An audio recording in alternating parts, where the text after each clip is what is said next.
My name is Nobuko Kayashima, one of the editors of the book, Japan's International Cooperation in Education.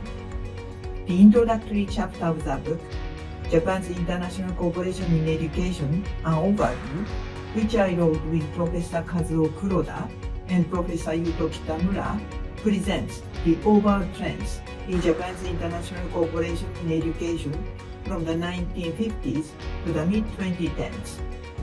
It provides the historical context for the following chapters of the book, which deal with the specific topics of basic education, Tibet, and higher education.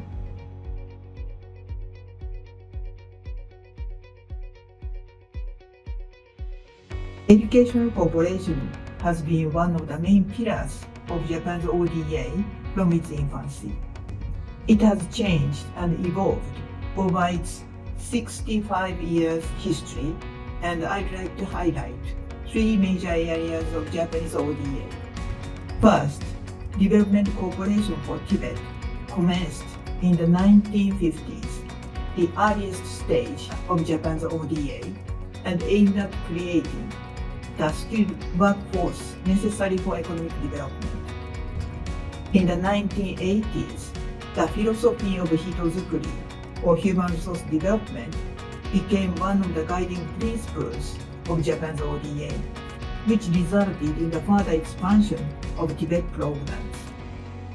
Second, Japan's full-fledged basic education cooperation began in the 1990s under the global influence of the EFA, Education for All movement, and consisted mainly of school construction projects and mathematics and science education projects.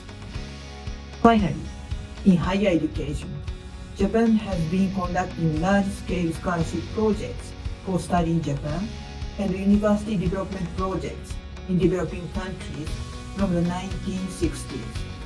Notably, this funding did not decline during the EFA era of the 1990s. Further, since around 2000, these projects have been strongly influenced by global trends towards higher education internationalization. This holistic view highlights both the interdependence of basic education, Tibet, and higher education cooperation over the course of their development, and the distinct subsector level features of each component.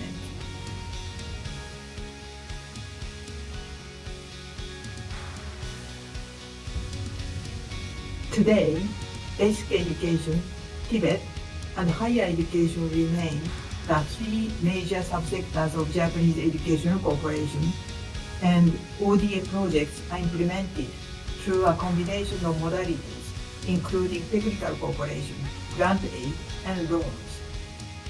According to 2018 OECD DAC statistics, Japan allocated just 4% of its total ODA to the education sector, but its $660 million contribution ranked fourth among DAC countries in terms of absolute value.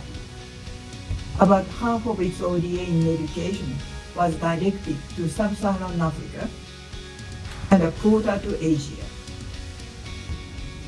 This chapter will give you a comprehensive overview of Japan's international educational cooperation. For in-depth discussions of specific topics in Japan's educational cooperation, I highly recommend reading the subsequent chapters of the book, Japan's International Cooperation in Education. Thank you very much.